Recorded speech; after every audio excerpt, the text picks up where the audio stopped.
will not comply with the institutions. Sick illusion, no, we won't be terrified. Welcome to the revolution.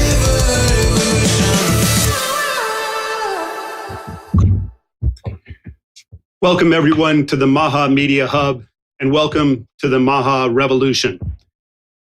My name is Tony Lyons. I'm president of MAHA Action, and I'm thrilled to bring together today an incredible group of people, people from all different sides of the MAHA movement. And, we're going to dive into all of these people who are helping to transform our country. And I'd just like to say a few things first. And one of them is that every single day we're told that Secretary Kennedy is a danger to public health, that he's a danger to our country. And every day I'm going to say, and I know all of us are going to say, that he's a danger to a kind of a corrupt system that has failed the American people and that has made our children sick and that has destroyed public trust, while we as a movement and Secretary Kennedy and his whole team are trying to rebuild that trust.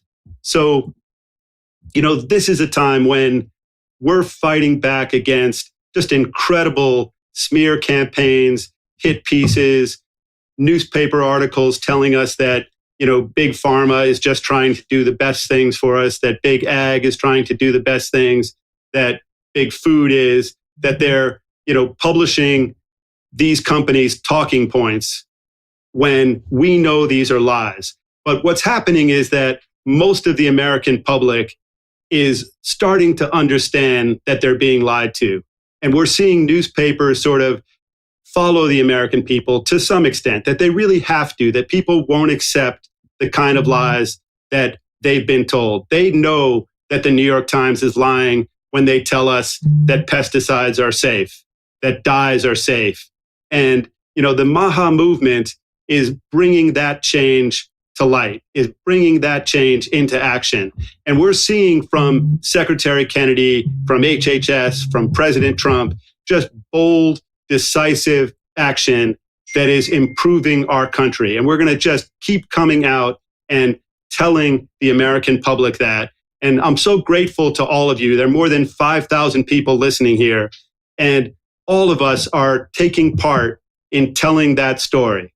And this includes, activists on the ground, ordinary citizens, people of all kinds who are telling their friends, telling anyone who will listen on social media and anywhere else that the world is changing, that the system was corrupt, and that we're going to really fight to make this country healthy once again. So one of the people who's been fighting that battle so decisively is Callie Means. He's just been an incredible warrior, and I'm very happy to present him here to you.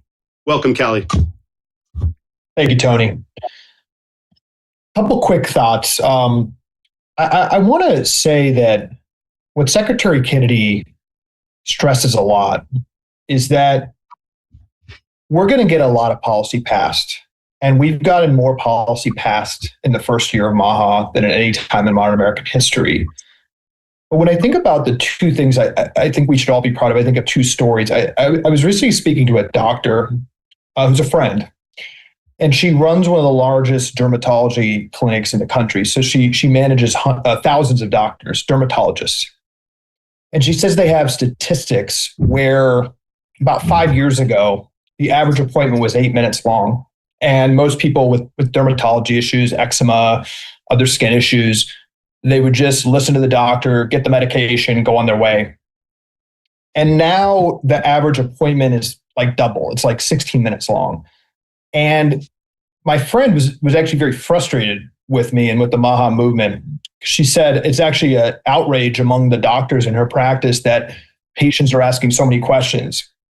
And she said now it's like 80% of appointments, there's continued follow-up questions from patients about natural remedies for these skin issues and natural solutions and what the root cause of these skin issues are. And again, she was frustrated, and I asked her, well, are most of these skin issues metabolically based? Are they root cause based? Are they based on food? And she said, yes, but we like to get patients moving along. They're not taking their drugs. They're asking for these ridiculous natural cures. And I do think as I think we all feel we want to move faster on the policy level, but it's not an excuse, but it's just true. The federal government's not where you go to for massive, fast change. This is going to be a 10-year battle. But what Secretary Kennedy talks about is, I think the most important thing that we're doing is we're giving those patients, the movement, what we're all contributing to is that there are, in every single micro interaction now, patients and parents have the license to ask more questions. And this can keep up for the next 10 years. And patients and consumers demand more change. That cultural change, I would argue spiritual change is how we're going to change the world. The other stat that I look at a lot is that snacking in America, the Wall Street Journal recently reported, has gone down 7% in 1 year. So while the market is at an all-time high, large food companies, their stocks are actually going down. And we met recently with the large food company CEO, off the record, and they said to us, and we're at battle and we're having a lot of difficult conversations, obviously, but they said to us off the record, to Secretary Kennedy's team, you are right. There is an existential problem. We cannot go on with where we're going with our food. And it is true that every single boardroom in America legitimately is having very robust and very serious conversations to respond to the consumer demand that's happening in America right now, where on a micro level, parents are looking at food labels more, schools are asking about what they're serving their kids. And I just want to say that because we are going to push hard on the policy, but I do think this continued cultural momentum towards patients, towards parents asking more questions, I think we should all be really proud of and continue to push. On the policy front, I want to just steer attention to the dietary guidelines. This is due this year. I don't have an exact date, but these will be coming out. And I would just keep a close eye out for that. This was a key point during the campaign. And, just to give some quick background, the dietary guidelines really go back the legacy to 1992, the Food Pyramid, which was one of the most destructive documents in American history. We all remember the Food Pyramid. Growing up in the 90s, as pretty young in 1992, that was what a good parent followed to serve their kids food. And the base of the Food Pyramid was carbs. It didn't take a strong stance on sugar. It was essentially an ultra-processed food marketing document. It demonized meat. It had, limits on saturated fat. And in the 10 years where the Food Pyramid was released in 1992, the amount of carbs in the American diet went up 20%. So it really showed that Americans actually listened to medical advice and scientific advice for better or worse. And a lot of our ultra-processed food system and our food environment flowed from this Food Pyramid. But to this day, under the Biden administration, they put out guidance saying ultra-processed food can be healthy for kids. The Food Pyramid, to this day, the food guidelines have never taken a stance on whether ultra-processed food, highly processed food is bad or good. It doesn't make a difference between them. It still, to this day, says that added sugar for a 2-year-old can be a healthy part of their diet. It still essentially demonizes meat and sources of protein in favor of carbs. So we are working very hard at that. And when the dietary guidelines are released, we're hoping it has two impacts. One is cultural. We want the new guidelines to have the same cultural impact as the Food Pyramid in 1992 had. And it's still being worked out. And I don't. It's just to echo the statements that Secretary Kennedy and other administration officials have said. But I think we can all expect this to take a strong stance on sugar. I think we can expect this to be welcome news for our farmers who grow vegetables, who grow, our ranchers, celebrating whole grains. And that is something I think we can really, and are bonding with farmers on. We want to celebrate whole food. We want to celebrate real food. There's a strong belief that nutrition has become too complicated. And if people we can evangelize whole food. Right now, 70% of a child's diet in the United States is ultra-processed food. In Spain, France, and Italy, that's 10%. So in Spain, France, and Italy, they're eating 90% of their diet whole, fresh farm food. It's less than 30% here. That is going to be a strong message, and not just the cultural impact, But there's then going to be an effort in states around the country, and everyone can get involved in. We need to follow those guidelines and how we procure food for our schools, for our military, for our government buildings, for our hospitals. And there's going to be a lot of activity to follow those guidelines. So I just want to draw attention to something we're very, very excited about. The last thing I'll just say to everyone, I'm right now meeting with a group of 30 state legislators from 30 states. Everyone should get involved with their local communities, with their state governments. We had 30 MAHA bills, 30 states passed MAHA bills last year. People on this call, Gary and others, have been testifying, have been strongly supportive of this. But we want to see an absolute tsunami next year of MAHA bills: medical freedom, nutrition education for kids, making sure doctors at medical schools learn nutrition education, cell phones in schools, making sure that addressing the over-medicalization crisis of children and the fact that SSRIs and all these drugs are being rammed down our children's throat, the first offense. Relatedly, recess. Most states have less than 20 minutes of recess. Food label transparency, mold and water in schools. I mean, any ideas we have, we want to see a tsunami of state action. I know Tony is going to be updating on this a lot. We all need to coordinate to pass these bills. So those are a couple updates from my side, but let's keep pushing. Thank you, Tony.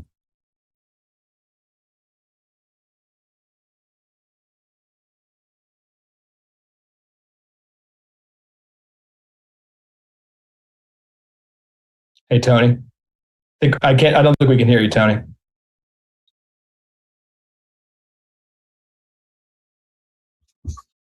Yeah. So Kelly, that was a great point. And the point is that, this is an epic battle. It's a battle that's going to be very hard to win. It's going to take a long time to win.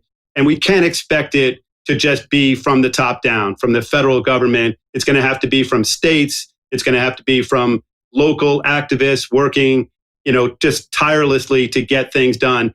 But, more than that, like you said, it's going to be a cultural battle. It's a battle for the hearts and minds of parents, of everybody in the country. And that's what's really going to make companies change. And that's what's going to make the government change. And that's what's going to make newspapers have to kind of change, because they're going to recognize that people will not accept being lied to.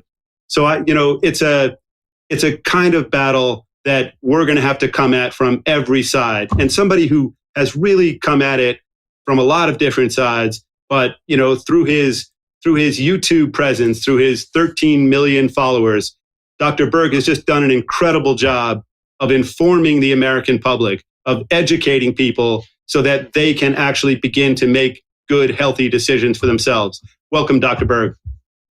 Thanks so much, Tony. And I just want to flank something you said about Big Pharma. I found out Big Pharma actually is paying influencers up to $1,000 a post. $1,000 a post. So you can imagine what's happening right now with the, against MAHA and RFK. But I wanted to flank what Kelly said about the dietary guidelines that are coming out. I wanted to just tell you just a quick story. When I was in practice, had a patient come in and said, Dr. Berg, your program's not working for me. And I said, what do you mean? I said, well, I did it for 2 weeks. I went on your low carb. I felt great. I did lose weight. My blood sugars got really better. I went back to my normal diet. It came back. This is a true story. So what's happening, especially in the area of food, is that, especially in the area of carbohydrates, we've normalized carbohydrates. And if you look at that food pyramid, what is up to, was it like between 45 and 65% of our calories are carbs, and they're usually in the form of refined sugars and starches, which is sugar when it breaks down to it. So that's really the problem, is we've normalized this, and we think that amount of carbs are normal. And out of all the things that a person can do, out of all the levers that you can press to reduce chronic disease and metabolic disease, low carb is at the top of the list. You can actually reverse diabetes. You can reduce risk of all sorts of things. There's one study that shows that you can actually drop over 40% of liver fat within 2 weeks being on a low carb diet. So the liver is very sensitive to carbohydrates. So one of the really important things that I'm hoping that's going to be on those dietary guidelines is at least a mention of low carbs being an option for reducing metabolic disease, because it's such a heavy, fast action, more actually than vegetables and fruits and whole grains and exercise and these other things. So super important. And, I think, again, with this normalization is if you just look at blood sugars, and this is a big confusion, normal blood sugar is roughly about 80 milligrams per deciliter. But what does that mean? That's literally 1 teaspoon of sugar in all of your blood. But what's confusing is an average person's consuming a tremendous amount of hidden sugar, but yet they might have normal blood sugar because of this insulin thing going on.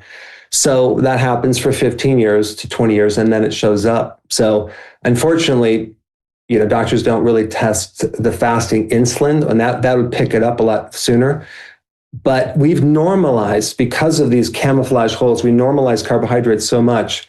One of the most important things that we need to do is to make sure that's at least in the guidelines as for those people with metabolic disease. And I just wanted to give a little education on that, and because it's so important, so people understand the reason why. So thanks, Tony. Thanks so much, Dr. Berg. It's just an incredible point that people have to learn what's good for them and what isn't good for them. And it's hard when you have dietary guidelines that have been dishonest, that have turned all of it upside down, so that people can't make good decisions, because you can't really exercise freedom unless you have people like yourself and people like so many other people on this call going out and educating the American public. So, the question there is, how do we do that? How do we all get together and make sure that everybody in America understands what really is healthy, what making America healthy means, so that nobody can then take that freedom of choice from them? Not the government, not newspapers, nobody. So next up, we have somebody who I've gotten to know very well, who I think is incredibly wise and thoughtful, and really wants to tell a story that I think is an essential story. And his name is Gavin de Becker. Welcome to the show. Thanks so much for coming on. Thank you, Tony. Thanks so much. What I hope I'll talk about in the brief time that we have, what I want to cover is that all of us have found ourselves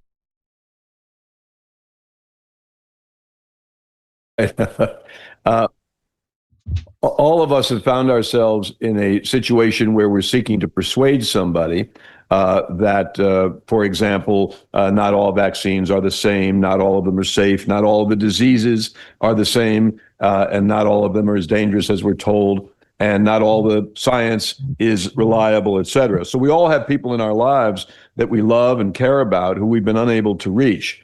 And I've done a book now, Forbidden Facts, and the whole purpose of it and the intention behind it is that it is a piece of material, a short piece of material, on which I make no money and Tony's publishing company makes no money. We just want to get it out there. But it's a piece of material that allows people to see vaccines, for example, and other pharma products in the same context that you can see historical things that were debunked falsely, like Agent Orange, for example. Everybody knows that gravity is the force that pulls things to the center of the earth, and that the earth revolves around the sun, and everybody knows that there's no vaccine autism link. Maybe not everybody on this call, but that's the wide belief. And what we don't know, and what very few people can tell you, is if the vaccine autism link was debunked, who debunked it? And how was it debunked? Very few people know that. And the answer is that it was debunked by the Institute of Medicine, part of the National Academies of Science. And that is a private organization. Most people don't know that. It's not a government organization. It is funded occasionally by government, occasionally by pharma, occasionally by other industry. And so what else have they debunked? Well, they debunked the idea that Agent Orange could cause birth defects in Vietnam veterans' children. later to be unbunked years later. They debunked the idea that of Gulf War syndrome, later to be unbunked, meaning their debunking was debunked. They debunked the idea that baby powder could cause cancer and has asbestos in it. Now, that's an interesting one I want to pause on for a second, baby powder, because it took the FDA 50 years, 50, to make that public. Johnson & Johnson voluntarily went to the FDA 48 years ago and said, by the way, there's just a little bit of asbestos in our product. It's not a lot. And we wanted to discuss that with you. And the FDA said, well, let's get started to work quickly to determine how much asbestos is okay in baby powder. I've raised 10 kids, so I can tell you for my babies, 0 asbestos would be the right amount for baby powder. But the FDA decided to look at that very carefully, and look at it they did for more than 40 years before coming back with an answer indicating that maybe Johnson & Johnson's baby powder with asbestos, that's not their endorsement, that's not their ad, we have less asbestos than you think. We don't cause cancer all that often. These are bad taglines. But when did the FDA finally decide that Johnson & Johnson should perhaps reduce the amount of asbestos to 0? That was 2024. That was last year. So this is what we have when it comes to debunking silicone breast implants, debunked as a cancer causer and other disease by the IOM. So what is the IOM? Well, it's this private organization. The head of it makes $1.1 million a year. It looks like a government organization. It quacks like a government organization, and it isn't a government organization. It's a private organization. And if people can understand that Agent Orange, for example, the guy who ordered Agent Orange to be sprayed over fields and jungles in Vietnam was Admiral Zumwalt. He did a study later on, and he took on the Institute of Medicine, and he said he had never seen anything that corrupt in terms of what they had done. Why does he matter? Because he's the guy who ordered Agent Orange, and his own son died from it. He testified before Congress about that. And the point of this book, Forbidden Facts, is that if you can get somebody to accept and believe that the government has a method for creating debunking and for deceiving and for suppressing, when it's about Agent Orange, which nobody's emotionally invested in, then it's a small step to move over to when it's about mass vaccination, for example. I think the hardest thing with vaccines is that so many people we all know, including many people on this call, gave their kids vaccines, maybe even gave them the COVID vaccine, for God's sake, the easiest of all the vaccines to know you ought not give to your children. But maybe they did. And so they're very reluctant. Plus, it's kind of like a religion, as we know. And what I'm trying to do with this book is say, here's something you can read. You get started. You see how goofy the Institute of Medicine is. And yet they're the ones you're believing when it comes to these vaccine products, which are all different. All the children are different. All the diseases are different. Give you a crazy example. The one that must never be touched, the third rail, is, of course, polio. Polio is the worst disease in world history. Not actually, but that's the spin. Polio was completely eliminated by mass vaccination. Not actually, but that's the spin. But if we look today at polio on Earth, entire planet, 8 billion people, how many people died last year from polio? 0. How many had paralysis from polio? 560. And 97% of them was vaccine strain or vaccine-induced poliomyelitis. So our opponents say, well, that's because of vaccination. But how does that account for the more than 1 billion people on Earth who never had the polio vaccine? They have the exact same death rate. Same thing for measles. The same death rate if you had vaccine and the same death rate if you didn't have the vaccine. And so when you look at all of these the way I do in this book, which is the only way to do it, I think, compare the product, are they all the same? The diseases, are they all the same? And then answer the question, how do I want to handle risk for my kids? A very quick final point on this. Parents make risk decisions regarding whether they want their kids to play football because they might get a head injury, whether they want their kids to ride a bicycle at night because they might be injured, whether they want their kids sleeping over at someone's house. All of these are risk decisions that are quite similar to the vaccine and disease decision because you have to weigh the disease and weigh the vaccine. And yet we've never mandated football. And we've never mandated sleepovers, and we've never mandated let your kids go out and ride their bicycle at night if you don't feel good about it in your particular neighborhood. So I want to encourage everybody. First of all, I want to thank everybody because I'm so honored to be here and to be part of what you're doing, and encourage everybody to get this book. It's super cheap I think it's $5 as the ebook version, and get people to read it, and particularly people you care about who need help to get over to where we are in MAHA, and they need help to understand that the government, not just ours, but every government in world history, lies and suppresses and spins and spends a great deal of its energy on getting us to believe certain things, like vaccines could not possibly cause brain damage, which some do in some children. Thank you all very much, and thank you, Tony, for the invitation. Thanks so much, Gavin. And it's such an important point that, it's the system that is wrong here. It's not food, it's not vaccines, it's not pesticides, it's not drugs.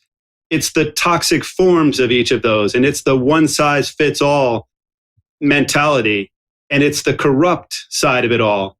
And it's this system that is creates a crisis control mechanism for these big corporations who don't have our best interests at heart, and a government that really isn't looking out for us. So that's what the MAHA movement is really standing up to. That's what we want to change. And we're not going to take every toxin out of every product, but we can lower the viral load. We can lower the toxic load that all of us carry. And that, I think, is going to improve the lives of millions and millions of Americans. And, one of the people who really suffered personally, and he got really sick, and then he figured out how to heal himself, and now wants to sort of come out and spend his life trying to help healing other people, is Dr. Daniel Pompa. Welcome, Daniel. Yeah, thank you for having me. Honored to be here. Look, I didn't choose this like many of you. It chose most of us, meaning pain to purpose. Look, I learned years ago, I think by my bricklaying Italian father, that anything that really changes in a big way, you have to change the premise, meaning where people are actually making decisions, right? People ultimately vote with their dollars, but many of us said, right, we have to change the public. We need things to change up here, but we have to change the public's opinion. That's changing premise, because you have to understand what they're buying into now that we have to change. And I spent a lot of time doing that when I've worked with people in the past, but I spend a lot of time even in my teaching looking at premises, because ultimately if a major premise is wrong, everything below it fails. So if you wonder why people believe so strongly in vaccines, there was a premise, a major premise that they were taught that's wrong. And unless you change that route, then you don't change everything else. Look, the premise that they believe in is doctors and drugs heal. That's how you get your health back, right? That's the premise they believe. They put doctors up here, not understanding the real premise of God gave us bodies that heal. And all we have to do is remove the interference and the body can heal. See, they don't understand that premise. They believe that vaccines saved humanity because they believe that premise that ultimately man has the ultimate answer for them. They believe it's just your genetics, right? Oh, you're just unlucky. You had diabetes. They don't believe carbohydrates and toxins are driving diabetes. See, the premise they believe is that somehow they were just unlucky. And by the way, doctors are telling them that even to this day, even as we speak our message on social media, and yet they believe that premise because their parents somehow taught it, because the government taught them, et cetera, et cetera. And if we don't change that, we won't change it. And just like Gavin said, polio, right? The polio vaccine saved the world. That's a premise, right? We have to bust that through, because they won't ever believe. The reason they took COVID is because somehow they think the polio vaccine saved everybody, right? So, but we have an opportunity to change that. Here's the problem. Here's what we're up against, right? Eric, you said it. You said that they are paying social media, not like us, but influencers, $1,000. See, they get it because they keep feeding the same messages out there and they're destroying the message. But we have another problem. And it's AI, because see, AI lies. If you punch in anything about vaccines, AI is going to tell you it's the savior. It's the game changer. Seed oils, how healthy they are. They are absolutely, good for heart disease, etc. So unfortunately, people believe AI and people believe what they hear on social media. So that's a big problem that we have. That's a mountain we have to climb. And, I think that we have to back each other because, I see things that they're saying about us, right? That's the other side. And that's what we're up against. And we need to team together, to change the premise. Look, toxin, I call it TER, toxin-induced insulin resistance. When we look at what's really coming against us and causing chronic disease, right? Bobby knows this. It's the toxins. The food is one thing for sure, but toxins are the big driver. It's how I lost my life for a period of time and how many people are getting sick today. See, remove the interference, the body heals.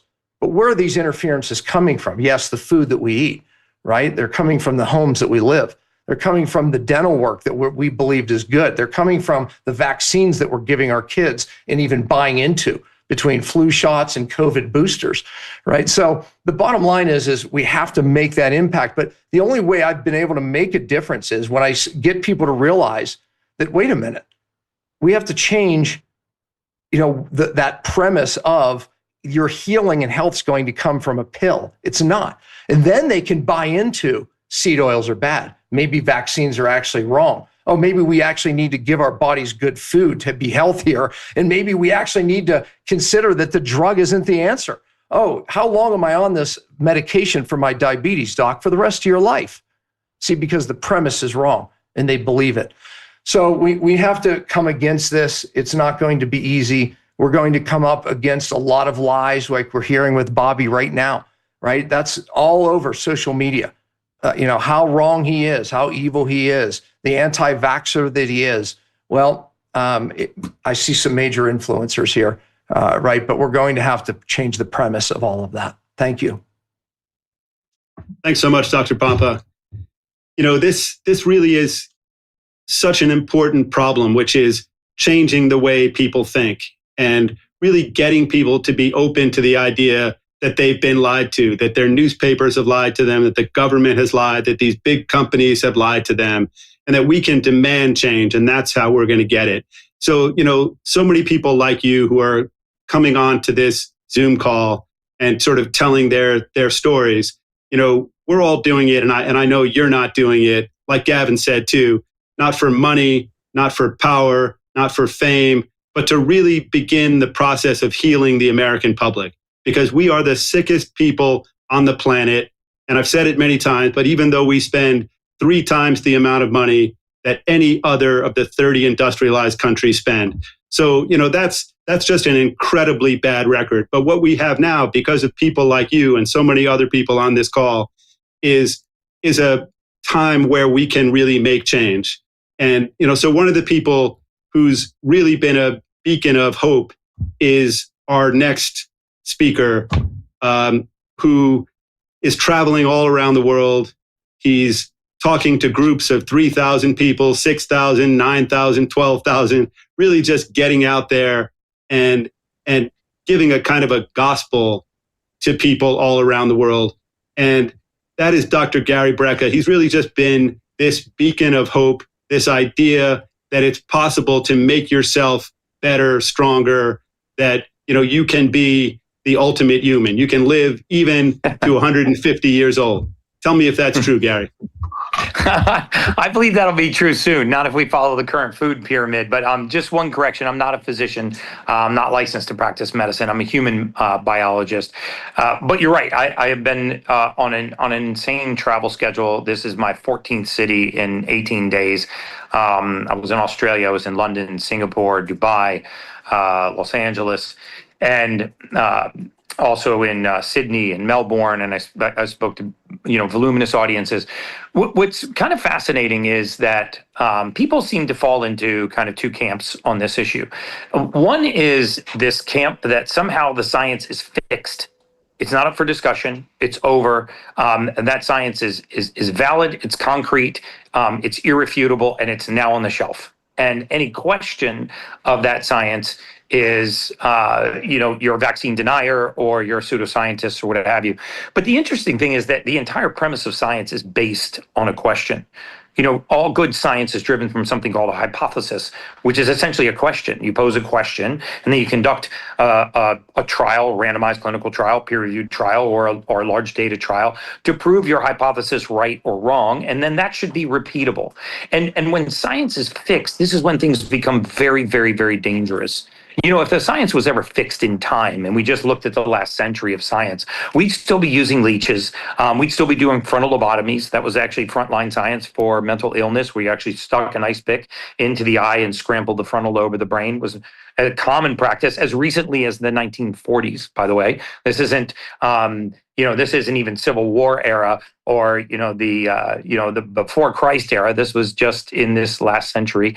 OBGYNs wouldn't be washing their hands before they delivered babies because we didn't know about the microbial transfer. So science should never be fixed. It should be questioned. The very foundation of science being the hypothesis, and the fact that the MAHA movement and Bobby Kennedy are asking questions should be welcome. It should be a delight that we're actually asking these questions. And, I think the absence of these questions, becomes very, very dangerous.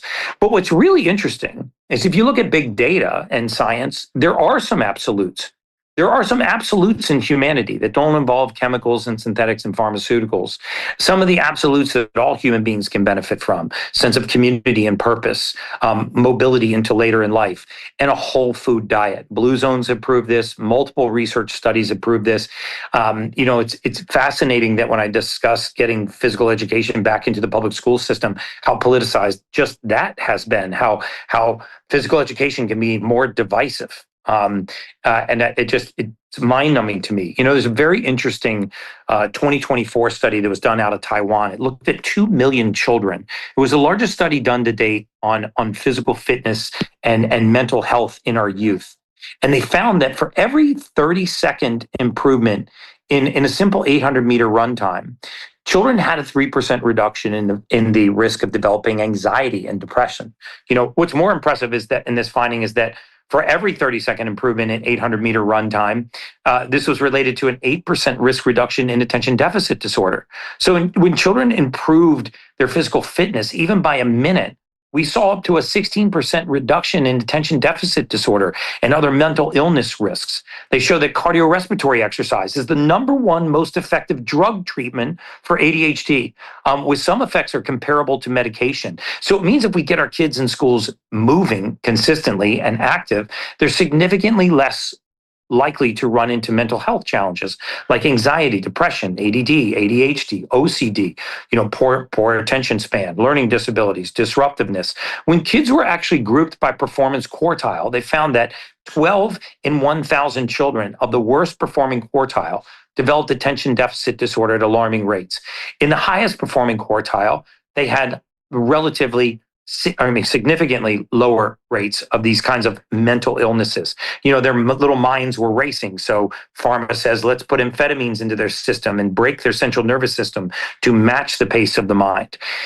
So in the last 5 years, there have been a lot of studies that have actually looked at this in classrooms, looking at students that had more time to be physically active. Researchers found that students have better reading scores after they've had movement breaks. Very simple. The best part about adding back exercise into our schools is that it costs nothing. It requires no extra equipment. In the US right now, only 8% of our teens actually meet basic physical activity guidelines. And as a result, 25% of our teens are now classified as pre-diabetic, and type 2 diabetes is increasing in youth at a rate of 5% a year. We're seeing adult chronic illness in children at unprecedented rates. And to combat this, students need 30 to 45 minutes of movement, just moderate intensity activity 3 times a week. It doesn't need to be extremely strenuous. It can be something like light jogging and movement. Activity games are excellent ways to engage children, build community, and actually improve classroom performance. And it builds executive function. The skills in the brain that control planning, self-control, working memory, and mental flexibility. There was a massive meta-analysis done on which looked at 44 studies, had over 1,700 children participants, and found that exercise intervention alone had the most impact on critical life skills. Activities like requiring quick reaction time, the probability of being effective at an intervention better than any other behavioral treatment studied. The 20-week cardio exercise program with 109 children showed remarkable cognitive gains, improvement in crystallized intelligence, 33% improvement in math and problem solving. And so with nearly 2 million children that have been studied, the data just couldn't be clearer. We have to prioritize movement and fitness in children to ensure a healthier, smarter country. And these are interventions that cannot be patented. They can't be marketed. You can't build $1 billion industry around them. And the second thing we have to do is never stop asking the question. I think it was Aristotle that said, all men desire to know. And the loss of intellectual curiosity, in my opinion, is the end of humanity because it ends innovation. And the fact that we are asking the questions, to me, means we are on the right side of this movement.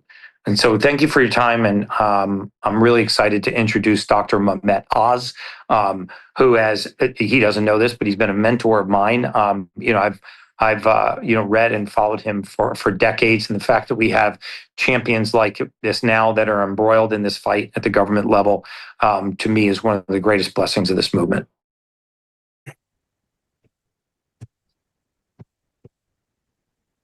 You're on, Dr. Oz. I'm on. My gosh, that was pretty fast. Dude, did you see my brilliant introduction? Come on, man. I left the meeting with 100 people. I just walked in here. I heard you talking. I was just singing your praises. I thought I was listening to one of your social media posts. I want to thank everybody. I know you've had a lot of great folks speaking with you today. It's an interesting time in Washington. You would think we'd be less focused on work because no one around us is able to work, but interestingly takes the opposite tension because you've got to cover for folks who are not allowed to come to work. And there's lots of issues that we feel compelled to move forward on. The Secretary and I have been doubled down on a bunch of issues that have been challenging. But I'll tell you what, at a high level, one of the things that we know we can do differently is make it easier to be healthy in America.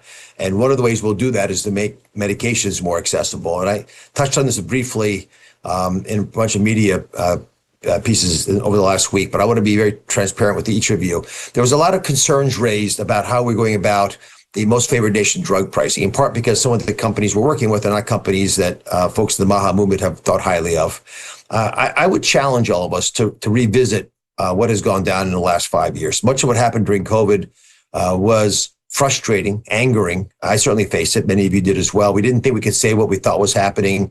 And there are many times when there were solutions that were developed that not everyone agreed with, especially when they were mandated upon us. And I use that as an example because what we're trying to do at the most favored nation pricing is actually go to everybody involved in the healthcare system, starting with pharma in this case, but we've done similar things with insurance plans who are concerned about prior authorization, which many of you detest because you have that precious covenant with a doctor that you're in the middle of consummating, talking to, and all of a sudden the long arm of insurance comes in and tells you can't get that treatment because you didn't get permission. You say, well, I paid my insurance bill. Why do I need your permission? And this is frustrating for doctors who spend 12 hours a week dealing with this kind of paperwork. It's irritating for insurance companies. They actually spend equal number of hours with their doctors contesting the doctor taking care of you. And the whole thing is sort of a zero-sum game, doesn't go anywhere. So we've approached all these companies in different ways.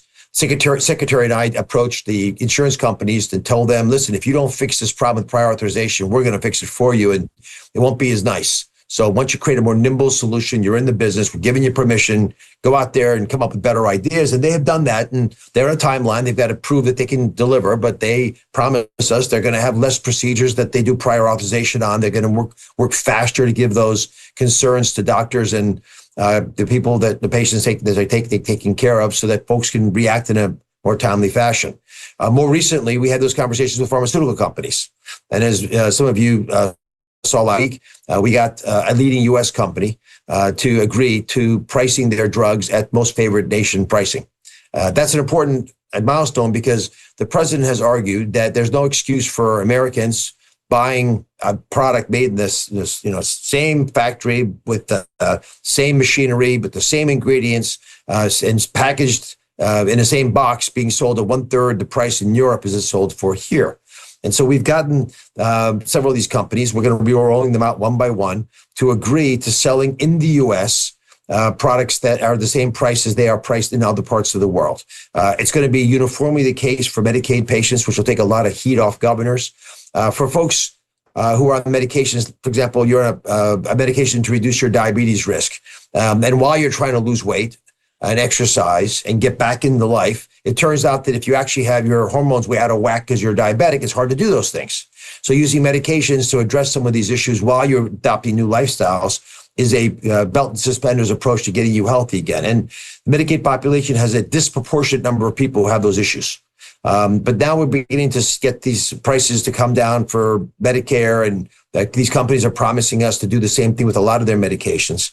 And one thing that you probably haven't heard about is there's going to be something called Trump RX, which is where all these different pharmaceutical companies can sell their products at the lowest price available anywhere in the country. So you don't have to guess who's actually got the best price. You don't have to go shopping from pharmacy to pharmacy or different vendors or different pharmacy benefits management companies, or if you don't trust your employer's insurance policy, you don't fall prey to bad pricing there. Now you can just go to this one website. It's going to be a marketplace. You're going to find whatever drug you're taking is best price in the country, and the site will direct you to the places you can buy it. We're not going to sell the drugs. The government doesn't want to be in the business of selling medications. We just want to tell you what the prices are around you so you can pick the best option out there.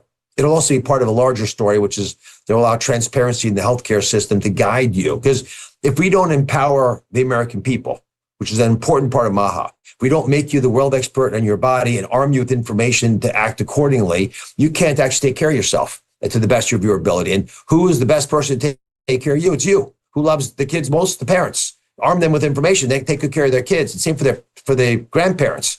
So we're trying to change the dynamic and allow folks who we know are vested to do the best they can to take care of themselves. And I think these stories, as they begin to build, and we're building, as Secretary Kennedy often says, you build trust brick by brick. We are building the house of trust with all these bricks with radical transparency at every level. So as much as I can tell you, certainly as soon as I can tell you everything I know I do. And all of us within the agency are trying to do that. It's true for Marty. It's true for Jay at NIH, Marty, of course, at FDA.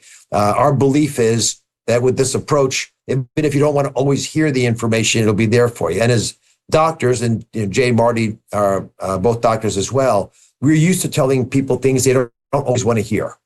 But if you respect us and trust us because we're telling you our best information, then you can get your arms around even bad news and act responsibly to overcome it. And the beautiful part about being in America today anyway, is we do have innovation that is remarkably rapid.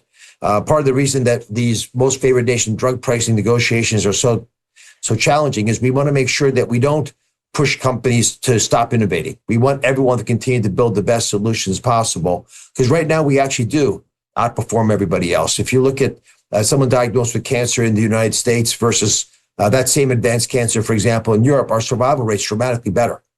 And that's because you have access to everything out there that could possibly offer to save your life. The best diagnostic tools, the best procedures to address the problem, best medications to treat the cancer, whatever the issue is. So I encourage you to at least have optimism around that as we go through this process. I appreciate you for supporting Tony and all the other wonderful folks who've come on today.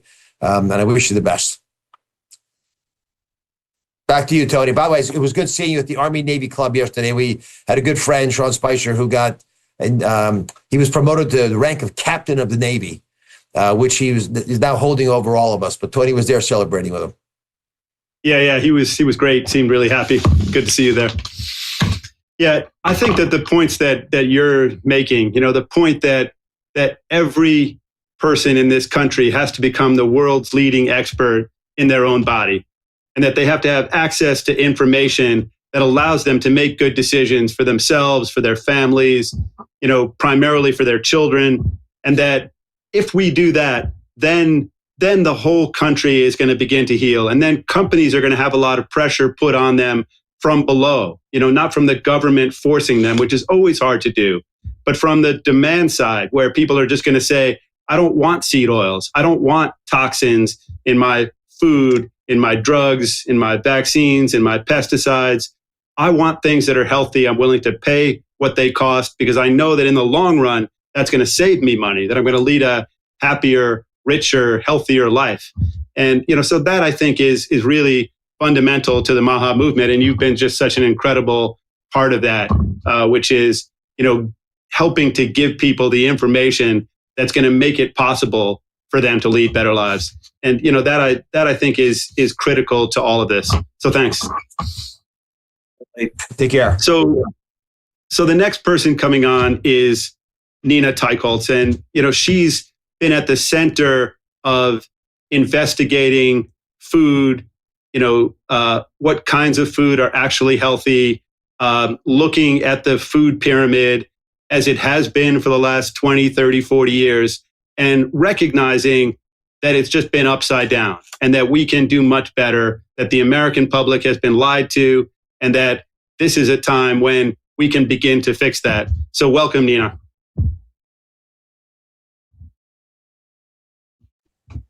Thank you, Tony, and thank you so much for having me. So I want to pick up on something that you said, which is that people have a choice about what they eat. And to continue this conversation that's been having, Callie talked about it, and also Dr. Eric Berg, about the dietary guidelines.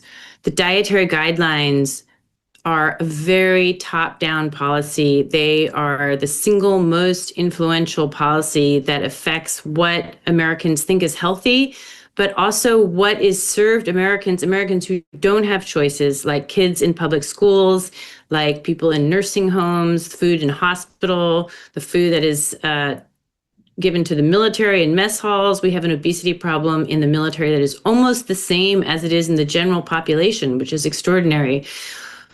The food baskets for women and infant children, all that food is really dictated by this policy, the dietary guidelines. And as Callie mentioned, they still recommend 6 servings of grains every day, including 3 servings of refined grains. Up to 10% of calories is sugar, 5.5 teaspoons of seed oil every day.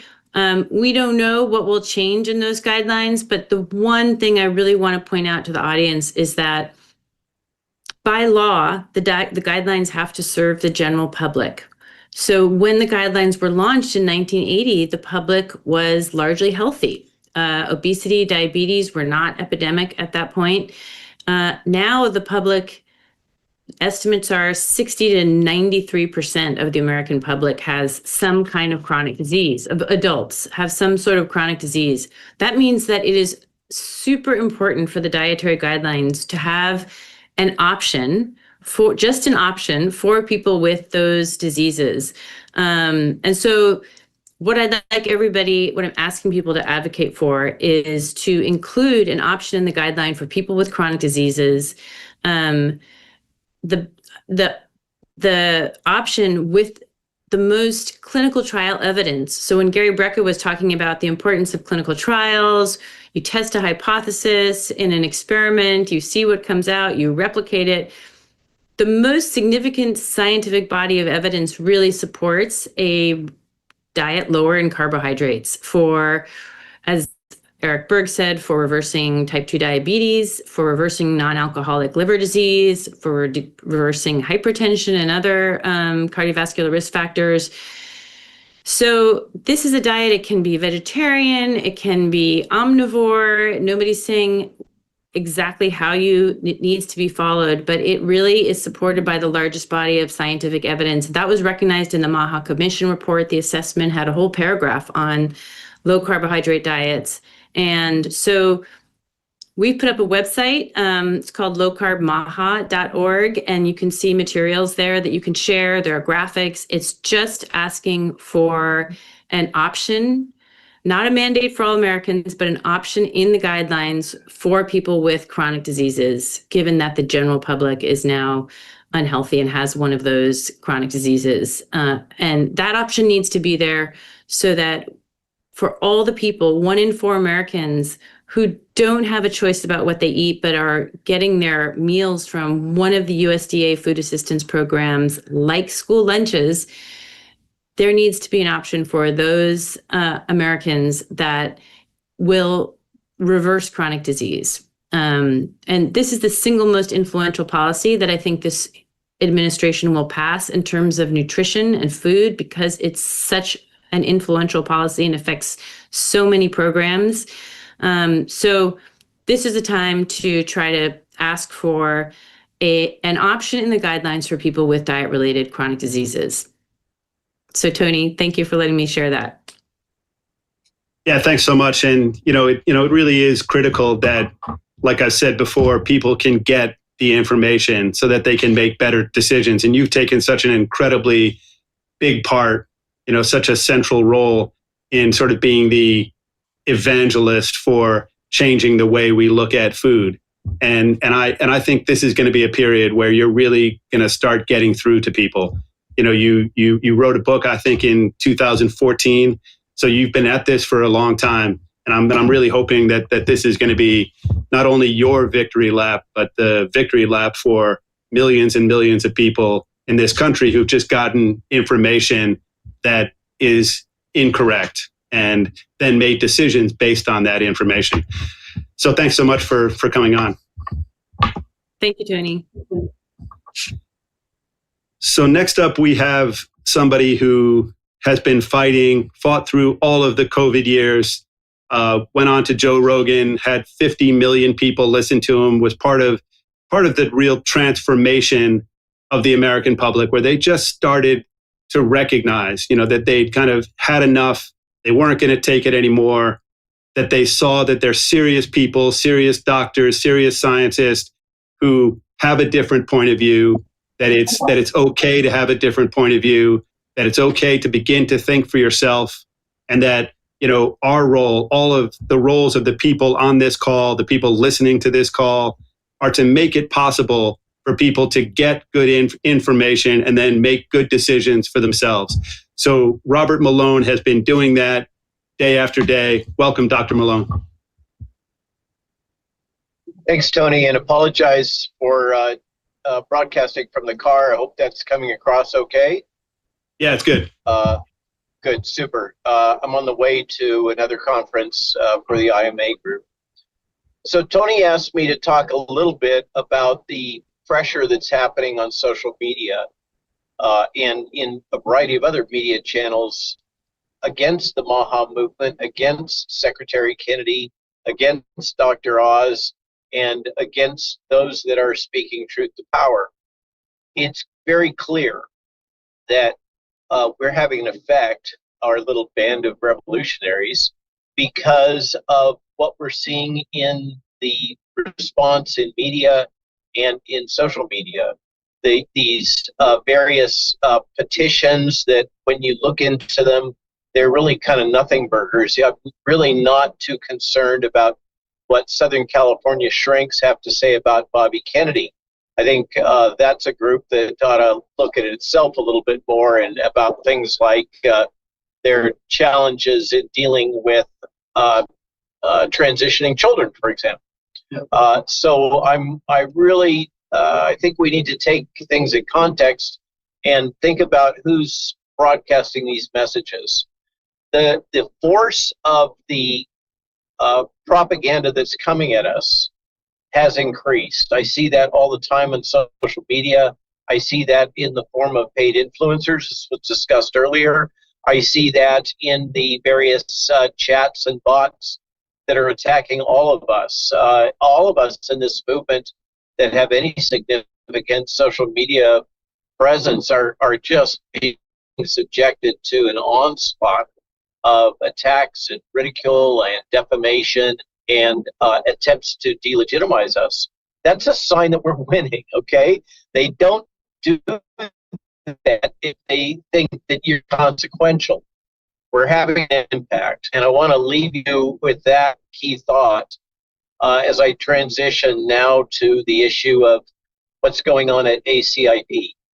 I hope you all recognize that Deputy Secretary Jim O'Neill has taken a huge leap in accepting the recommendations from the Advisory Committee on Immunization Practices and endorsing the idea that, as Secretary Kennedy had suggested he would do, we're not going to take vaccines away from people, but we are going to strongly support that they have their own authority, their own autonomy, their own opportunity for informed consent to make a decision about whether or not taking those products is a good idea for them and their children.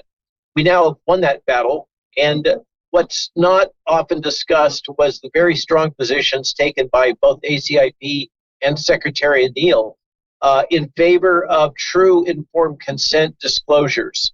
This is akin to what the Secretary has said with the advertising for pharmaceuticals, that they're going to have to start disclosing what the true risks are so that people can make informed decisions. So in closing, guys, this little band of rebels is making a difference. We're having an impact. Don't get discouraged by all of the hate and venom and various forms of verbal violence that we're being subjected to. This shows that we're making progress. As they like to say, if you get a lot of flack, it means you're over the target, and we are absolutely over the target. So stay on track, keep going, and don't let the you-know-who get you down. Thanks for listening. Thanks so much, Doctor. And it's really, really great to have seen what you've done and what you keep doing day after day. You're always traveling somewhere new. You're like Gary Brecka, going all around the world, never stopping day and night. So thank you so much. Thanks for having me on. So next up, we have Dr. Alexandra Munoz. She's a molecular toxicologist. She holds a PhD in molecular and genetic toxicology and is really looking at the toxins that cause cancer and other chronic diseases and is trying to protect the American public from those toxins and trying to help all of us make sure that laws don't get passed that give liability shields to companies that want to poison the American public. So thanks so much for coming on. Thank you so much for having me today. Hi, everybody. I am a toxicologist, and I've been incredibly concerned about the fact that pesticide and chemical manufacturers are trying to get immunity. They have a piece of legislation. They have a number of sections in different legislation in Congress right now that can give them immunity. We had been talking a lot about Section 453 because that language was added to the appropriations bill back in July, and that would give these companies de facto immunity from any type of lawsuit when their chemicals create cancer or any type of disease like Parkinson's disease. If they don't warn about it, people wouldn't be able to sue them if this went through. So it's incredibly concerning. The appropriations bill that piece of legislation, that section was added to is stalled right now because of the government shutdown and because of other things that are happening with funding the budget. But these chemical companies are not giving up, and now they are looking for another vehicle to add their legislation to. So they have some language I've received a tip that's been confirmed by a number of people that the House Agriculture Committee is planning to add language to the 2025 Farm Bill that would give these chemical manufacturers immunity, and another section that would also block states from creating their own regulations to protect localities from aerial spraying or spraying near schools, things like that.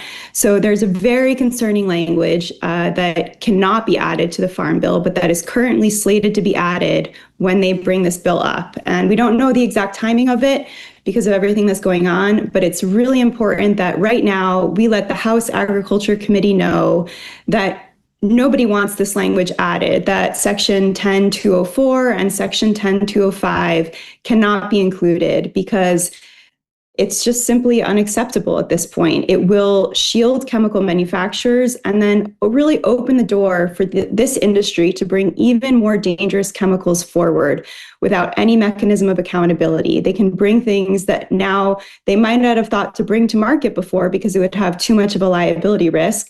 But if one of these sections goes through, then they can bring things forward that they know are really dangerous, that could harm the fertility of an entire generation, and that could do so many other terrible things.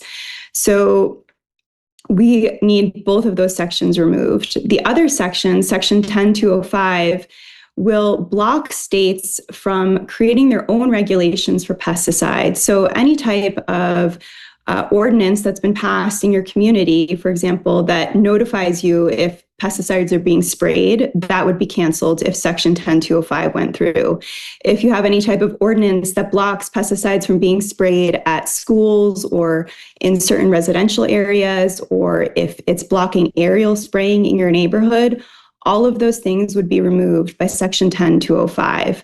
And so it's preempting states' rights to regulate within their own governance.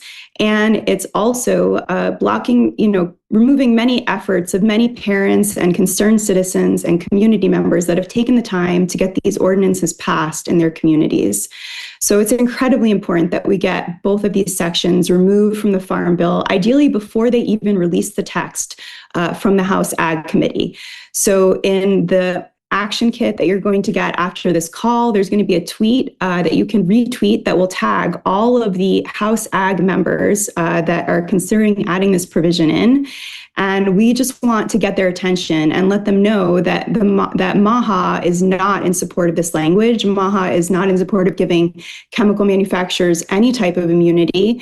And we're not in favor of freezing labels in place with old science, which is also what this provision would do. And we're certainly not in favor of removing any types of provisions that are protecting families and communities from exposures to pesticides. So that is our next step here, is we've got to get this language out of the House Ag Bill, and we've got to make sure that all of the representatives on that committee understand that this is an issue that we care about and that we are watching what happens with the language here. So that is the update of what's going on from the Hill. Thank you, Tony.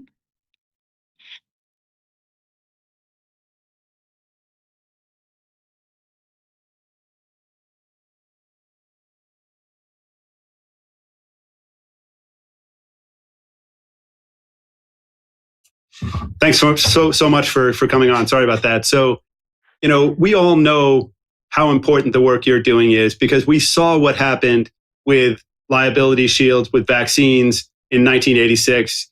We saw that we went from something like 7 vaccines for a very small number of viruses to getting 73 for some states or 92 for other states. That once you have a liability shield, whether it's for vaccines or pesticides or for anything, for any toxin, you're just going to have, these are companies that are trying to maximize profits. That's what they've always done. That's what they're going to continue to do.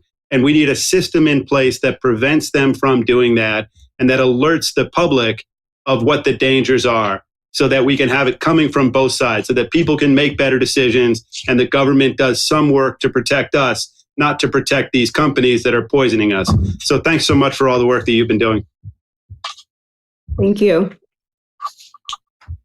So our next guest has, like Dr. Pompa, had her own health journey, and she chronicles that, really, really well, really beautifully. She brings a unique perspective that, combines pop culture and a kind of a wellness warrior mentality.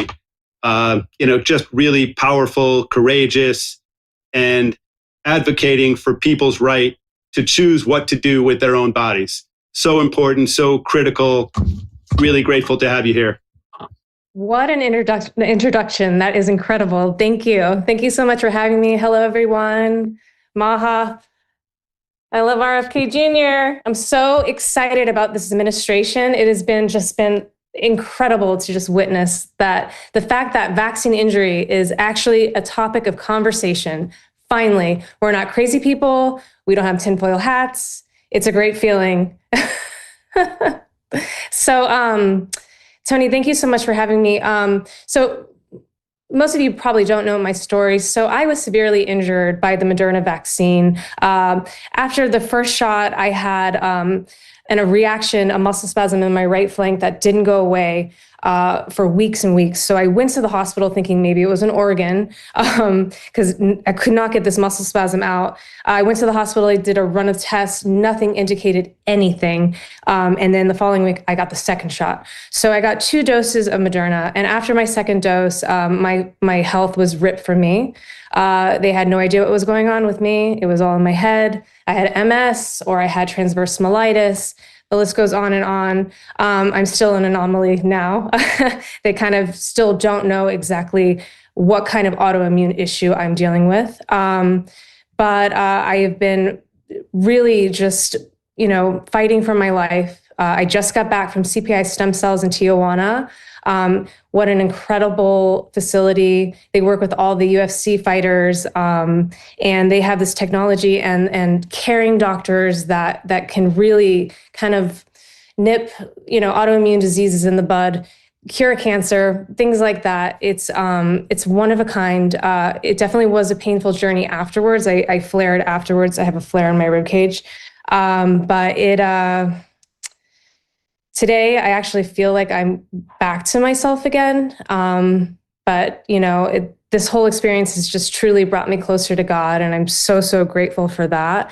But I have to say to the people that are out there getting boosters out of spite, don't do it. Don't do it, because it's been 4 years for me and it has been hell. And my body hurts always and I can't dance anymore. And not forever. I know I will heal, and I know that this will leave my body. But it has just been quite a crazy journey. So that's my story about my vaccine injury. Any LA peeps, if you are in town this weekend, October 12th at 11 a.m., there's a new film called An Inconvenient Study, produced by ICANN and Zell Bigtree. It is the study about the unvaxxed and vaxxed children that has not been published. And I'm very, very excited that this film is coming out, and Big Pharma is not. So you can get your tickets. You can go on my Instagram at I am Jessica Sutta. It's the Malibu Film Festival. We'd love to have you there. And also there's a VIP reception following after, and we'll all be there. Hopefully. I just heard that the one of the towers in Nashville is no longer working right now. So we'll see if I'll be able to fly out. So fingers crossed. But yeah. Thanks so much, Jessica. Of course. Yeah, I mean, there are clearly just so many people all around the world fighting. There, more than 5,000 people listening to this call on multiple platforms, and just a great group of speakers. Grateful to all of you for coming on. And there are a bunch of things we would like you all to do and to think about. And one of them is that the toolkit that we send out. So it's the MAHA toolkit. And we want you really to look at that closely and to look at all of the things that are asked of you there. So if 5,000 or 6,000 people post things to their social media, we have incredible power then. So, this is literally hundreds of millions of people. And, we can get our messages out. We can't expect the mainstream media to tell the truth. They work for big pharma, big food, big ag. They don't work for us. So we're creating what we hope is going to be a real powerhouse here, where, we're able to work for the public, really help people make better decisions, demand that the government do a better job, demand that politicians do a better job, and, make newspapers and companies pay if they don't tell the truth and if they don't provide products that are safe. So one of the things you can also do is there's a pesticide Injury Accountability Act. So we'd like you to read about that, post about that. And then, there are a couple of other things that I'm going to add in, but one last thing is that we want you all to go to mahaaction.com, look at our website, look at all the different things that we're doing, help us change the culture of the United States. I think it's possible now. I think we're doing incredible work. There's so many people who will tell you that we're not, but we really are. All of you are. just people all around the country, all in, working hard all the time, often for no pay, often, really long hours. So I'm so incredibly grateful to all of you for the work that you're doing. And I think we can win. This is a revolution. Look at our Substack, go to our website, come to these calls, and let's change the United States. Let's make America healthy again. Thanks so much.